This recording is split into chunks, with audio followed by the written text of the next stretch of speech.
Bonjour chers élèves. Au cours de cette leçon, nous allons découvrir ensemble une nouvelle définition de l'entreprise selon l'approche systémique.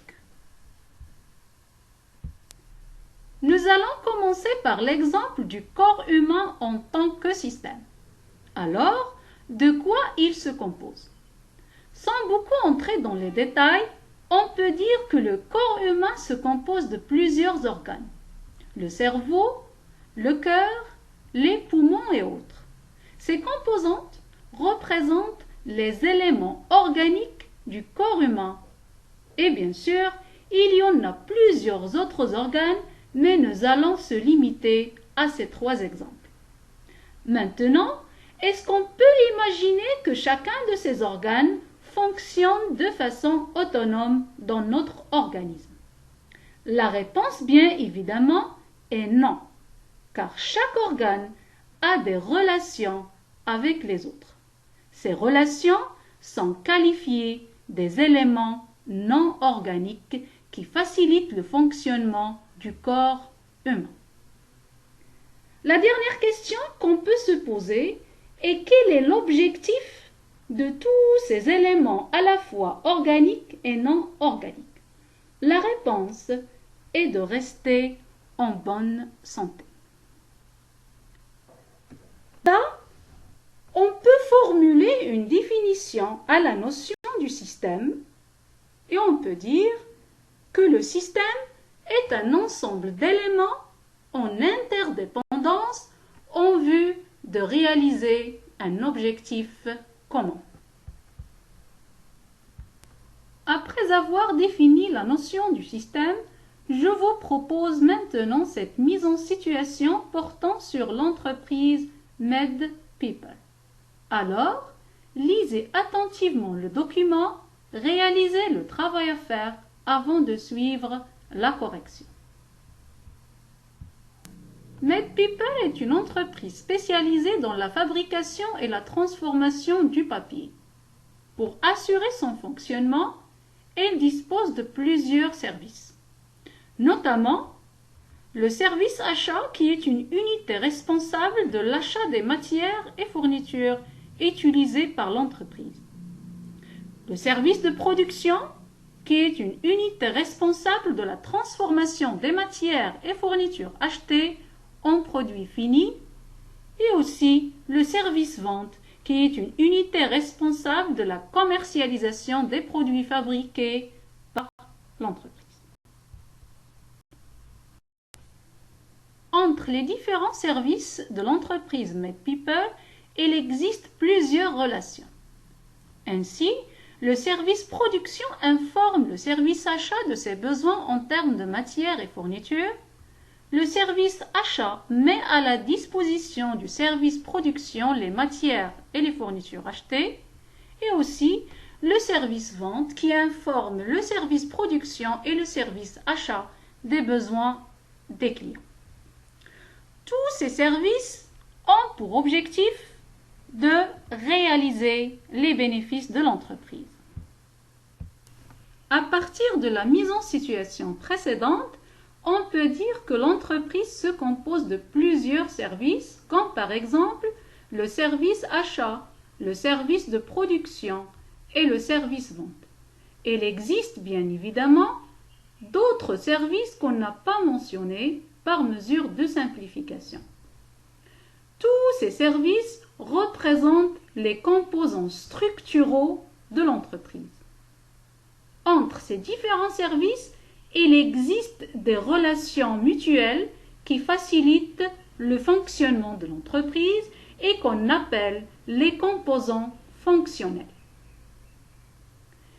L'objectif des composants structuraux et des composants fonctionnels est de réaliser les bénéfices, donc on peut définir l'entreprise comme un ensemble d'éléments interdépendants en vue de réaliser un objectif commun.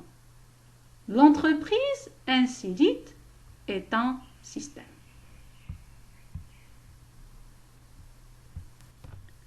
Selon l'approche systémique, l'entreprise est un système. L'entreprise est un ensemble d'unités interdépendantes en vue de réaliser un objectif commun. Le système entreprise comporte deux types de composants. Les composants structuraux qui sont caractérisés par un territoire délimité, des éléments matériels et humains.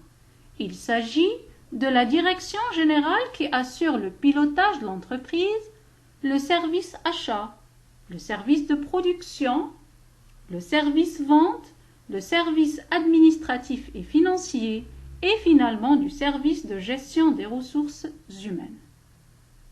Deuxième catégorie de composants sont les composants fonctionnels qui sont les relations entre les services ou bien ce qu'on appelle dans le langage économique les flux.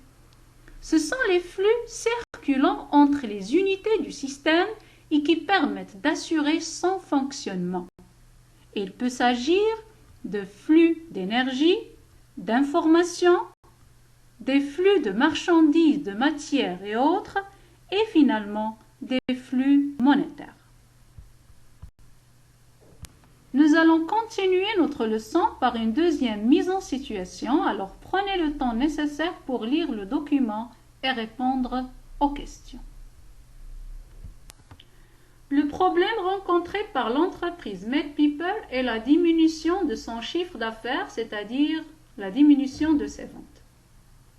À partir des informations collectées, la raison de la diminution des ventes est l'existence sur le marché des produits des concurrents d'une qualité supérieure avec un prix plus bas. À la lumière des informations collectées, la direction générale a décidé de réaliser une rénovation de tous les produits de l'entreprise. Pour réaliser cette décision, plusieurs actions ont été mises en œuvre. En effet, l'entreprise a procédé à l'acquisition de 10 nouvelles machines plus modernes, au recrutement de 5 nouveaux salariés, 4 ingénieurs et 1 designer, l'élargissement du magasin de stockage de matières premières et finalement l'achat de matières premières en grande quantité pour obtenir les meilleures conditions. On peut dire que le fonctionnement de l'entreprise nécessite l'existence d'un sous-système d'information qui permet de collecter et de traiter les informations nécessaires, un sous-système de pilotage responsable de la prise de décision et finalement d'un sous-système opérant qui permet de faire réussir les décisions adoptées.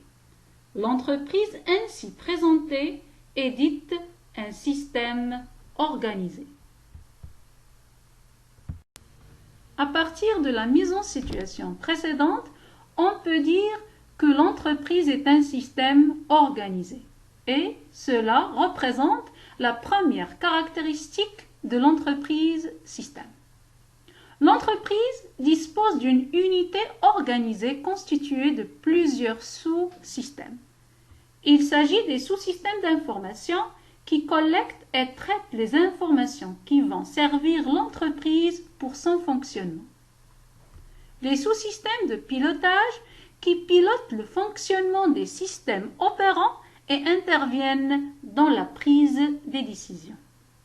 Et finalement, les sous-systèmes opérants, c'est-à-dire qui réalisent les opérations de transformation des flux. Ce sont les systèmes de production, les systèmes de gestion de personnel, d'achat, etc. Au cours de cette leçon, nous avons défini l'entreprise selon l'approche systémique et identifié la première caractéristique de l'entreprise en tant que système organisé. Les prochaines leçons vont être consacrées à la découverte des autres caractéristiques de l'entreprise système. En attendant de vous retrouver une prochaine fois, merci de votre attention et à bientôt.